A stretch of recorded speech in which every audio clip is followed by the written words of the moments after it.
আল্লাহর একটা নিয়ামত এবং আল্লাহ এটা হচ্ছে, এটা একটা অনেক বড় দায়িত্ব। কোন মানুষ উনারা, আমার গ্রামের বাড়ি কই গোপালনগর, একদম এই উপজেলার আরেক মাথায়, এখান থেকে অন্তত 200 টাকা মনে হয় ভাড়া।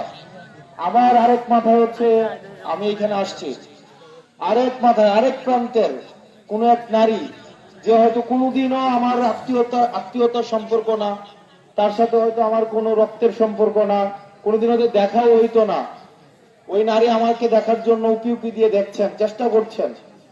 তা আমাদের সামাজিক বাস্তবতা হয়তো সামনে আসতে পারেন না। এটা আল্লাহর একটা নিয়ামত এবং আল্লাহর একটা হচ্ছে অনেক বড় একটা দায়িত্ব। এবং এই দায়িত্ব থেকেই কিন্তু আমরা যে খারাপ কাজ করি না বা করতে ইচ্ছা করে না, ব্যাপারটা এমন না।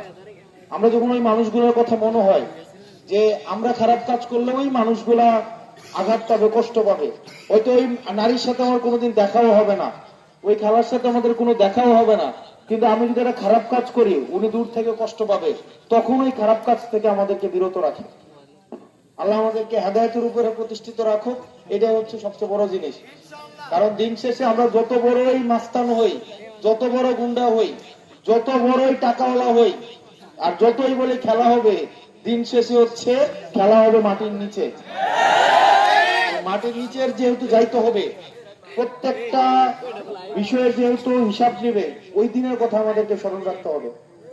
রাসূল সাল্লাল্লাহু আলাইহি সাল্লাম একদিন সবাইকে নিয়ে বসছেন এবং উনি বলতেছিলেন যে তোমরা কিয়ামতের প্রতীক্ষা করবা, কিয়ামতের জন্য অপেক্ষা করো, যেদিন তোমাদের আমানত নষ্ট হবে। উনি বলতেছে রাসূল সাল্লাল্লাহু আলাইহি সাল্লাম ওনাদের সাহাবীদেরকে যে তোমরা কিয়ামতের জন্য ওই দিন থেকে অপেক্ষা করো। এটা ভাবার কেমন আর কি, এটা হচ্ছে হয়তো এক্সাক্ট শব্দটা উনি এইভাবে বলেন নাই, আমি জাস্ট সহজ করে বলতেছি, আমাকে ভুল হইলে ক্ষমা করে দিয়েন, বা এখানে আলেমরা যারা আছেন আমাকে সংশোধন করে দিয়েন। তো উনি সবাইকে নিয়ে বসছেন, উনি বলছেন যে কিয়ামত নিকটবর্তী হবে, কিয়ামতের জন্য তোমরা অপেক্ষা করো, যেই দিন কি হবে, আমানতের খেয়ানত হবে, আমানত যেদিন নষ্ট হবে, আমানত নষ্ট হবে। তো তখন ওনার আশেপাশে যারা আছে ওনারা জিজ্ঞেস করলো যে আমানত নষ্ট হওয়া বলতে কি বুঝায়।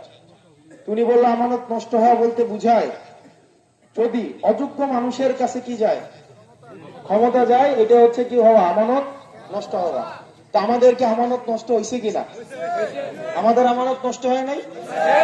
আমি শুনছি যে অন্য মানে একজন নির্বাচিত হইতে চাইছে, ভোটার ভোট, উনি চাইছে উনি প্রার্থী হবে, উনি চাইছে উনি প্রার্থী হবে, উনার নাকি আঙ্গুল কাইটা দিছে।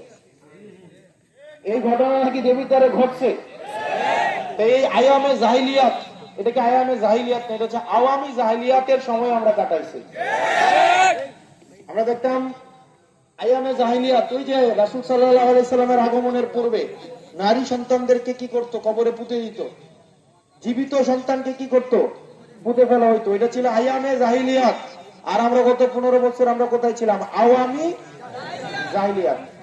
যে যাই হোক, আল্লাহ